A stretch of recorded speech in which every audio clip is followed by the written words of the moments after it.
Hi, Purnima. Hello. Welcome to the podcast series of Dare to Bear. And I remember you as a small child meeting me in school and saying, Didi. And now look at you. We are face to face having a conversation.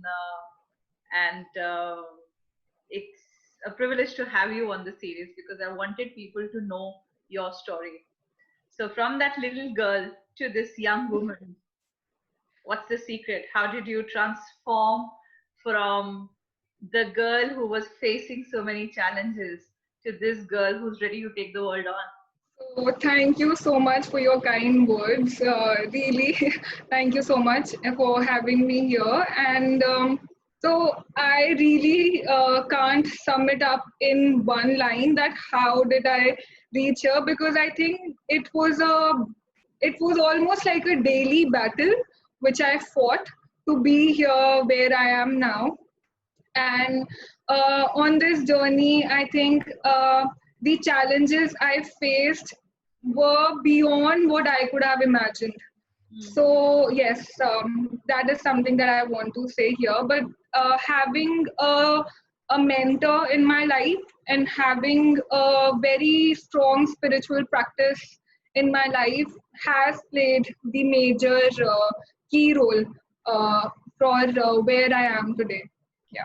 Wow, and you brought up such a beautiful point right at the beginning of it. I've been telling the entire world, whosoever has been coming in my contact, that these two things are really important. One, you really have to have a mentor or a coach. And secondly, till the time you're not anchored in the spiritual self of yours, nothing would make sense after a period of time. But somebody like you who got into it way too early is just as amazing. So congratulations for taking that on as well. Thank you. So I think that journey started because I started my spiritual practice when I was in class ninth, and it's been 13 years now. And I think the reason why it started was because I had seen that very religious culture in my home, and but the behavior of people around did not match the religious teachings that were there. So I always had this question that if we are really doing something, then why isn't it, reflected in the behavior of the person? So that was one thing I think that was always at back of my mind. So I was always very inclined towards nature, and I did not really believe in religious, like religious things and things like that. So I think that was one thing. And how as a girl I felt, being discriminated, not being given equal importance at few of the places. And when I came across this spiritual practice of Nichiren Daishin, and I think here when I received that same warmth as anybody else, like it didn't matter whether I was a girl or whoever I was. I think that was my starting point. It like yeah. So I think what you're saying is it's like acceptance that, when people accept you just for who you are.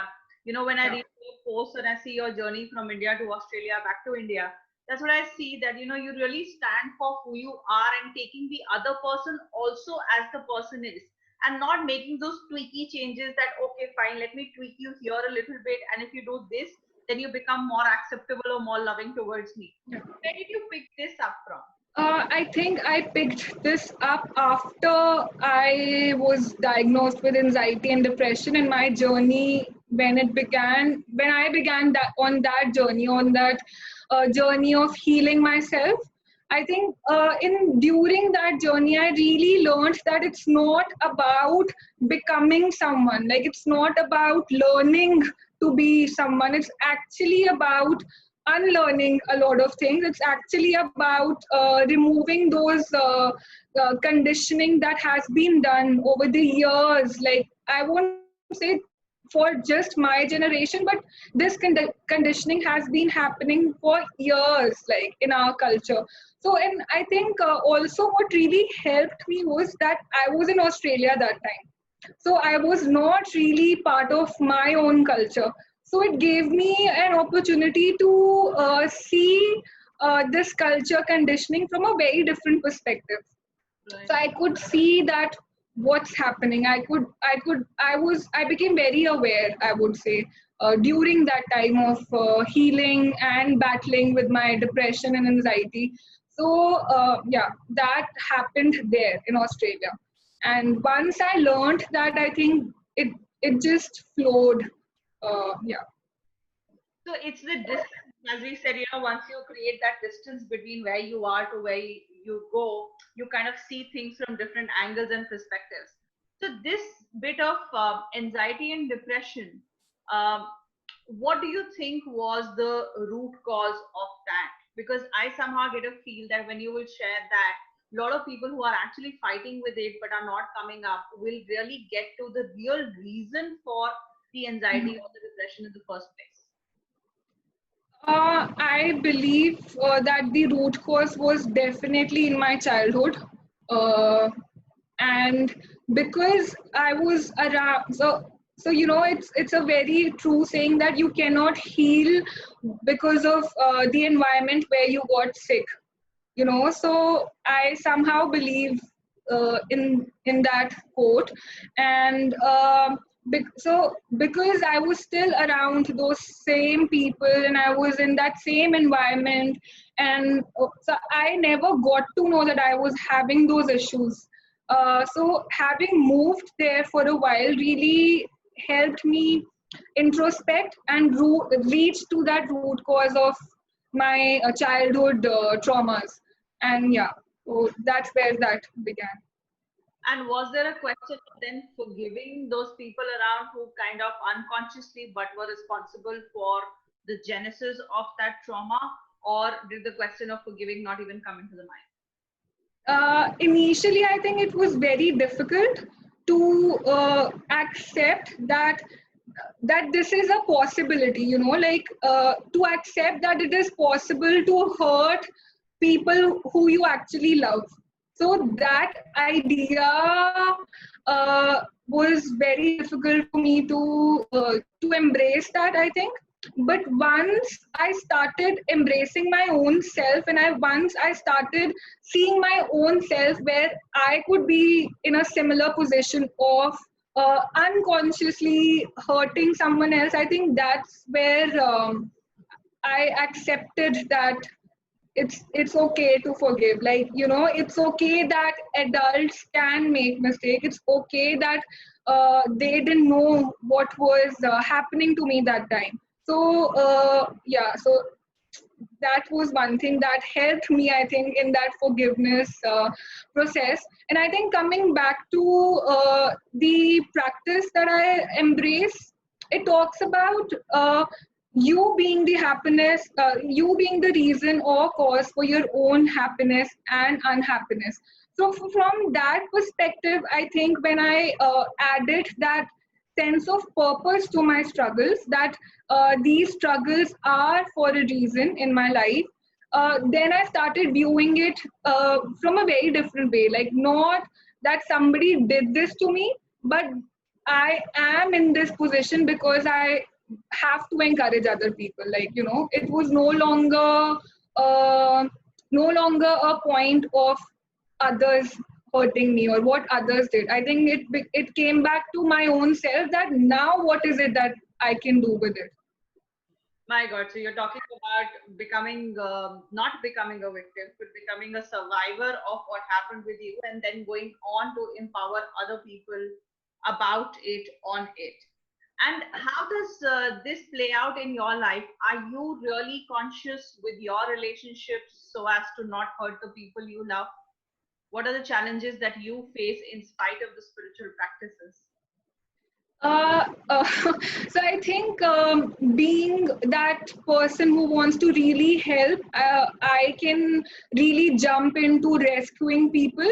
Like, I can really jump into people that I love and save them basically from their challenges.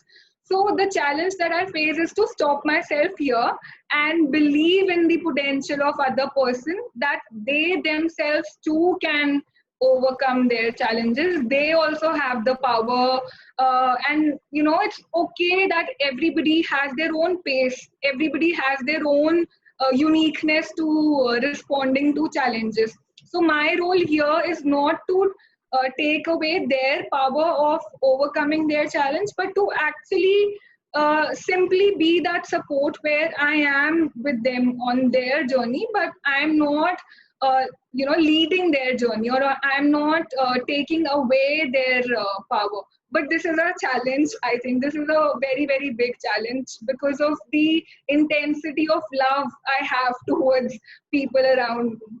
So yeah. And do people not come back to you and say that, you hurt us, or there's something that you did which they didn't like, and you operate from this philosophy, acting on the philosophy of that the happiness and unhappiness is coming from within. So it's your accountability and you are in charge of it. But people around you may not have practiced that or imbibed that. So does anybody come and tell you that, you let us down or you hurt me, whatever, in whatever capacity? And if yes, how do you deal with that? Yes, I think they do come, and sometimes that's very painful to see. But at the same time, having said that, I practice, and I am also on my own journey of learning and unlearning. So I go back to where the reflecting that whether like from what mind did I say that, or from what perspective did I do what I did. So I think as a Scorpion, or as a person who has been in that role of saying things out to people, it's not very easy to accept that I can also make a mistake, and to ask for forgiveness. I think because I felt certain things in my life, so now I'm open to this idea of that even I can make mistakes, and even I can ask for forgiveness if the other person is hurt because of me. But at the same time, I do believe in having those authentic conversations, not right away, not when the other person is ready to hear me out completely, but giving that space to the other person where we can come back and reconnect on a similar level, on the same page, where we can authentically talk that what happened and why it happened, and move further from there. So how successful have you been with that? Because when I see families, and a lot of Indian families, I see that they are very comfortable with the surface level conversation, but when it comes to real stuff, dealing with pain and hurts that we end up giving to our closed ones, it's like closed doors. So you can talk about good stuff, but everything else is kind of under the surface, the tension of which everybody feels, but nobody really talks about it. So how successful have you been to get people to be authentic at your place? I won't say I've been too successful with that, but I will say that I am the key here is perseverance. So I am not giving up here itself. It's difficult. It's very, very tough when you really want the other person to understand and they're not understanding where you're coming from. But as long as I know that I am doing my best, and as long as I know that I am giving it all, then I think taking the power back to myself, that it's okay, they have their own pace, they have their own understanding, they have their own conditioning. So really being okay with however they are, which is actually tough when you really want them to be in a certain way. Yeah. So you want them to be a certain way and then accepting them the way they are. It sounds paradoxical. How are you able to strike this balance? It is truly paradoxical, but I don't know how, to be honest. I can't really quote that one thing that is helping me out here. But yes, I would say that when something fundamentally changes in me, when I'm no longer telling them things or sharing things for just their sake, that they should change and they should do this and they should do that. I think fundamentally when I make that shift in myself, I can definitely see a change in my environment too. So for example, so I am not very talkative about certain issues around in my house. Like I don't really share that this is what I'm going through and this is what is happening with me. But now I think they understand that part of me. They understand that sometimes I want to be by myself and I want to have certain space when I'm going through my own issues. So it's amazing how now instead of preaching me about being happy and being all that bubbly nature, I think I can see very little changes, that they are okay when I am sad. They, in a way that like they do certain little things. They will play my favorite song, for example, instead of preaching or telling me ki become happy, why are you not smiling. But I would say that this happens maybe once in or twice in twice in a week, in a month, I would say that.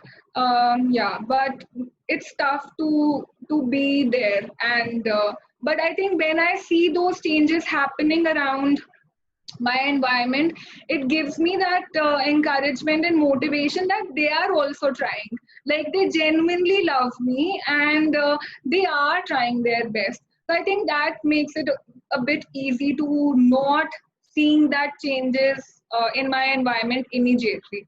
So yeah, perseverance is helping me a lot here. That's empowering to know that family and even the previous generation is willing to make efforts to bring about changes and to work in ways that are workable and productive for the entire family. So yeah, that bit is really beautiful. Purnima, I also see you, accepting times, then, with situations and feelings, taking them head on, not in the sense of fighting at all times, but really being in the zone of, you know what, I am not okay.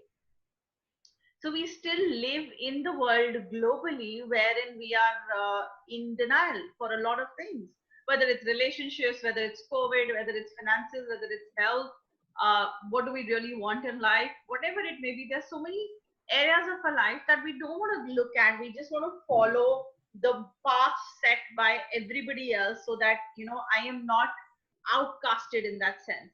But with you, I see that you are okay saying that you are not okay. So how does this happen, and what kind of reactions do you get from people when you share that, what, I've had anxiety or I'm having depression, whatever that may be?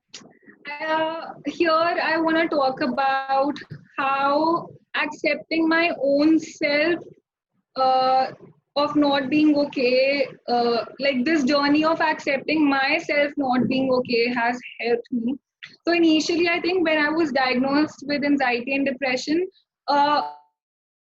the first and foremost thing that really affected me was how can I go through that? Like, how can I not be okay? How can this happen to me? Or, like, I am that usual sunshine kind of a person. Then how am I so depressed? And how am I even, like, what did I do to deserve to be in this place? I think this was very, very tough to understand and accept.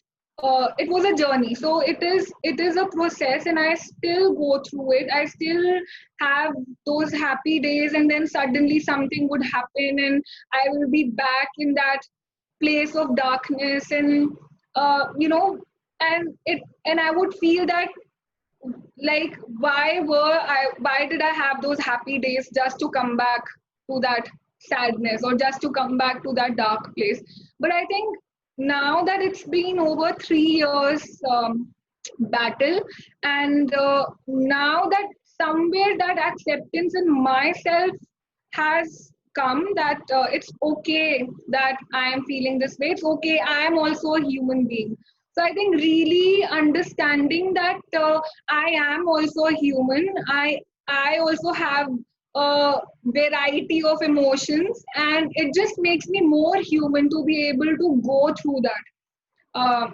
Yeah, so that has been a process, which has been one of the toughest things I had to do, to accept that I am also a human being and I can go through. So really allowing myself to feel whatever I'm feeling, allowing myself to accept whatever emotions are coming up, but also understanding that it's okay to feel whatever I'm feeling, but I do not have to act from that place. Like I may be feeling scared, or I may be feeling low, but as long as I am not acting from that place of fear, or as long as I'm not acting from that place, then it's okay. So yeah, So tell us that is about acting not from that place. from not acting that place. I'm just trying to think about a recent example. So like for let's talk about today morning itself. From the moment that I woke up, I'm feeling very very exhausted, and I'm feeling this. I'm just feeling this exhaustion in my head. But I am determined to create or to create value in all the situation, no matter what. So I think today in the morning I took my time I gave myself some time to feel okay, to not feel that exhausted. But I did not stop there. Like I even now before the call I was still somewhere feeling it. But because I was committed to create that value, I am committed to like I am committed to help other people in that same journey. So that somewhere really helped me to still act, like still have this goal, to still go through my day, not just sitting and just feeling and processing. I think that commitment that I have towards humanity is helping me to come out.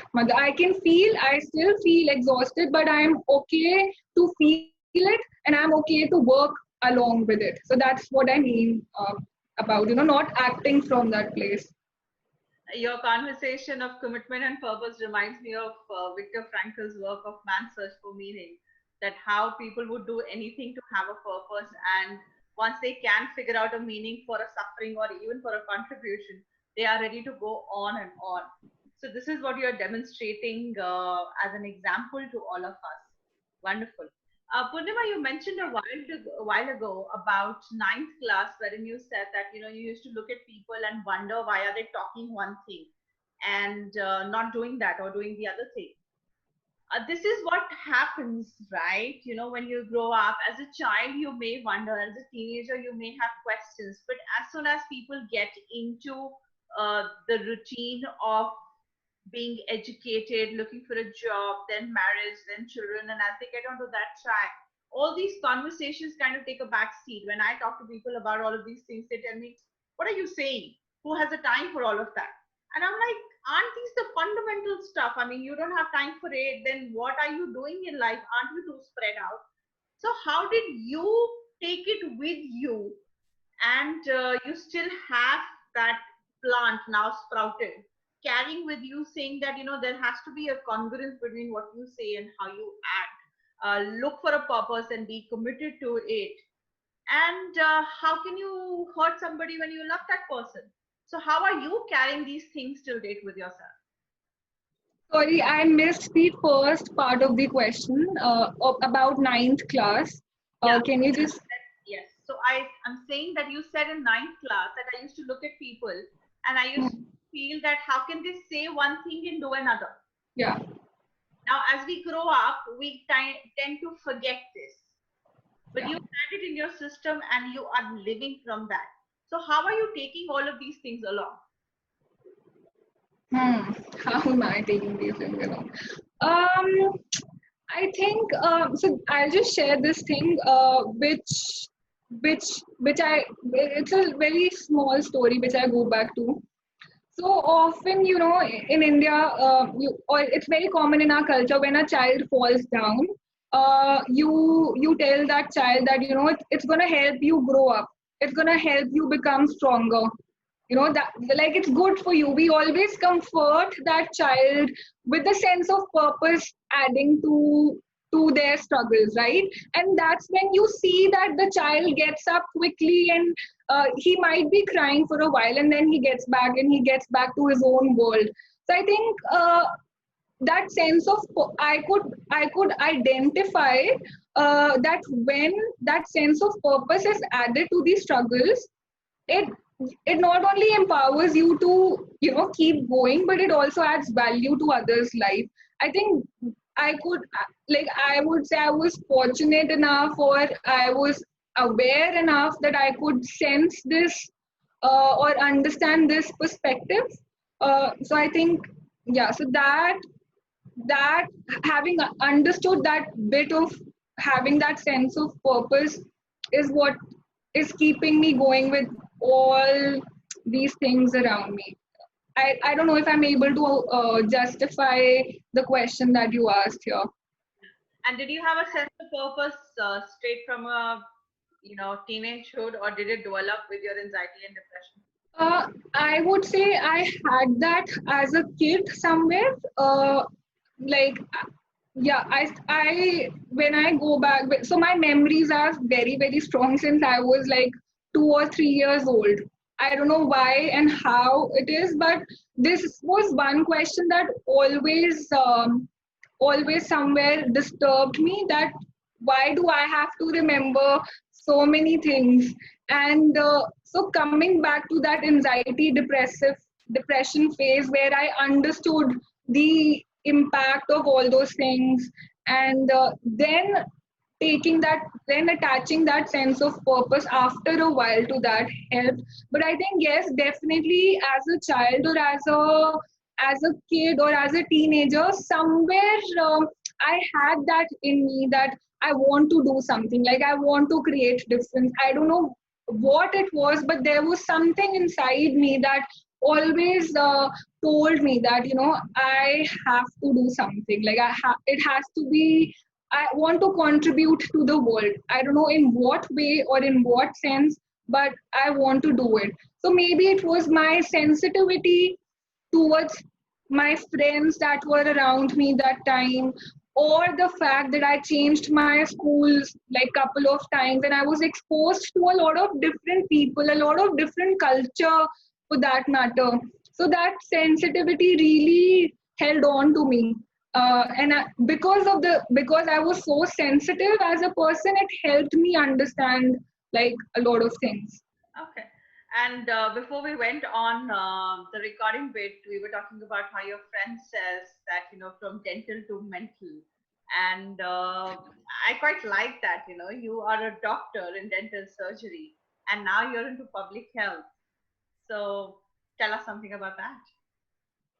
I always knew that I would want to go in this line of helping other people. So that was the motive when I took even science, and the subject that I loved, to be honest. Science was something I loved. It made a lot of sense to me about things happening around. So taking it from there, and taking some, like, following something that I love, and then so dentist, becoming a dentist was never my first choice. So I think I wanted to do MBBS, or occupational therapy was actually my field of choice. But because of certain circumstances, and even though I got the admission, and because of corruption and things like that, I could not get admission in a very good college, and I was totally convinced that I will not do something that doesn't resonate with me. So somewhere dentistry came at that time, and I thought that, okay, somewhere this is related to the field of helping others, and this is somewhere related to the medical profession, so it should be fine. But I think the moment I started on that journey of my college journey, I realized that I am in a mess. I wanted to run away. I wanted to, it did not resonate with me at all. But I also had certain responsibility towards it in terms of finances, in terms of where my family was at that time. So uh, I I just could not run away from it at that time. So I decided that I will do my best and I will focus on what I am doing right now. So as I was doing my dentistry in the third year, I came across public health dentistry, and that's when it was my eureka moment that yes, this is something I would love to do, like towards the community. So it opened a path that was somewhere where I wanted to go. So I know that for getting into public health, you need to have a medical background. So I was okay that I need to reach somewhere. For that, I have to go through this process of completing my dental degree. So as soon as became aware of the public health dentistry, I was convinced that public health is my field of choice, where I do not want to work on. So also during dentistry, I felt that I do not want to just treat people. I want to work at the root cause of the problems, and that's where I think public health really resonated with me.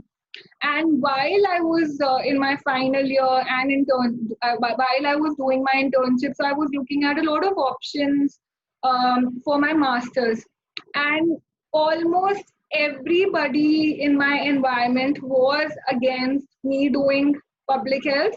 But because I knew and I understood the pain of being somewhere where it doesn't resonate with you, I think I won't say I was adamant, but it came from a place of conviction. And I think somewhere because it came from a place of conviction, my environment supported me to reach there, like, and doing public health. So, yeah, so I think I was very, very convinced that this is the field of my choice and this is where I want to dedicate my life.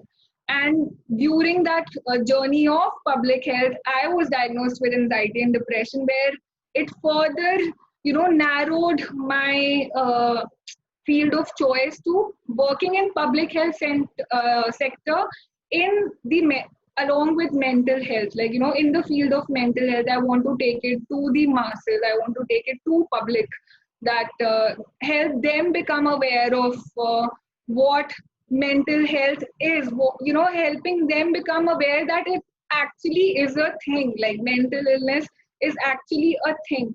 So I think because I understood that pain I was feeling, I understood the suffering, that's why I think I could really navigate my path from dentistry to public health, and further from public health to mental health sector. Yeah.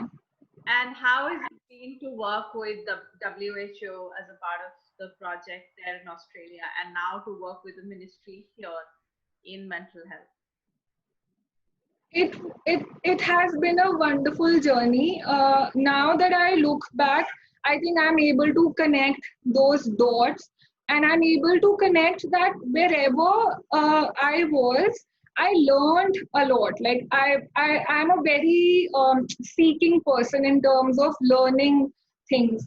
So working with WHO in Australia really helped me understand how the work has to be, or how the relationship between a employee and a senior person has to be. So I'll just give you this. I want to share this story that when so it was probably my second or third day that I had to go to work, and I was having really bad fever and cold. And I was so nervous that, coming from the culture of, that even if you're sick, you have to work. So coming from there, I was going almost crazy that how will I, like, I'm having no energy to go, how will I go? So I thought I'll just email them and see what happens.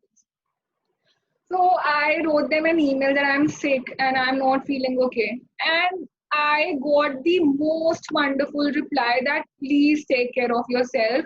It's okay. And you don't have to come. And not only they were worried about me, they actually were worried about other people working in the office, that since you are having a cold, they might also catch it. So it's okay, take rest. It's not a big deal. I think learning that and then coming back to India and then working here and looking at how we are, like, we are in that rat race. We are running, like we are rushing every day without thinking of what is it that is doing to me. So I think coming from that place, it really helped me understand how the work environment I want to create, or how is the work environment I want to work in. Like it's actually both ways, that the work environment I would want to create and the work environment I would want to work in. So yeah, and now coming to the mental health sector here, I'm just starting with couple of initiatives. So I'm still a beginner here. So I won't say that I have a lot of experience, but yeah. So I am open to having new experiences now that I've chosen mental health as a sector. Well, you have a lot of experience because you have the experience of the age that you are at. So you're not a beginner any which ways. When we see the youth of today and with COVID taking a toll on the economy at the global level, uh, I suspect a lot of people are going to go through more anxiety, anger, frustration, temper issues, depression. I have seen myself that working as a psychologist in the last 2 months, the cases have increased a lot. The kind of cases that are now coming in are a lot more than what came in so many years. So, what do you have to tell those people who are either in it or they suspect they might just become too anxious or have panic attacks? What can you tell them here that they can, in ways that they can take care of themselves? So I would want to start with the same thing that we started our conversation on, that it is okay to not be okay. And I would really encourage them to take care of themselves. I think now that they are young and young people have a lot of passion and a lot of energy in them. So I would really encourage them to redirect their energy now that we are in lockdown to themselves and really take care and understand what the mental illness or what anxiety really is about, really dig deeper. I think that has really helped me as a person to understand where this anxiety is coming from. Seeking help, I think there's a lot of shame around seeking help, a lot of shame. Like, even now, after talking about this so much with so many people, I still feel that somewhere they come and tell me, it's in your head. It's actually, it's a part of personality. Like, it's a weakness somewhere in your system that you are not able to cope. So there's some problem with you actually. So it's tough when people around and people you love actually think that it's not a actual illness, but it's a part of your personality. It's very painful to see that. But again, coming back to my own self and taking the power back in my own hands, I feel that first I need to understand that this actually is a illness like any other. So I think things that affect us, when other people say the only things that affect us are the things we tell ourselves. So like, if I tell myself you're not looking good, and if I feel I'm looking good, it will not make a difference. But if I tell myself there's a problem with myself and somebody else comes and tell me the same thing, then I will feel bad. So I think taking that power back and really reading about it, really becoming aware about it. There are a lot of social media groups that are there to support, that are there for awareness. So really taking social media to become more aware. That is one thing that I think has the key for young people to seek, basically to seek what this is all about, to understand what this is all about, and then then start the process of healing your own self. And at the same time, when I talk about taking your power back and working on healing, I want to share that it is a process. So nothing will happen overnight. Like things that you understood suddenly, if you are enlightened, it's not gonna happen overnight that people around you understand, or there will be days that you struggle, there will be days that it will still haunt you, there will be days where nothing will actually make sense to you. But please hold on there, like hold on, be committed to your journey, and I am very very sure that it will open up a lot of new and good avenues for people who are going through this. Yeah, so this is one thing I really want to share. It's actually about that inner journey and really accepting, processing, giving it time to heal, and remembering that it is progress and not perfection. And something very beautiful and part of the truth that we live in, that you said, is that how it is considered, either it doesn't exist. Like I hear people say, you know what, it's mind over matter. No, dude. People who have issues, they have challenges. It's not mind over matter. It is reality. And secondly, as you said, it's just a part of the personality. And somebody for them, it's just coming out of the mouth. But how it impacts the other person on the other side, people have no idea about it. That just by saying that it's a part of the personality, or the analogy that comes to my mind is when you fall down and you get hurt, you can see a bruise here, so you're hurt. There is a scar of an accident that you have. But in terms of mental illness, since that scar is not visible, since the wound is not visible, it's very easy for people to either say it's not there or to ignore it completely. So good that you're bringing that up. Purnima, the last bit, if people want to contact you, where can they reach out to you? Sorry, your voice. Contact you, where can they reach out to you?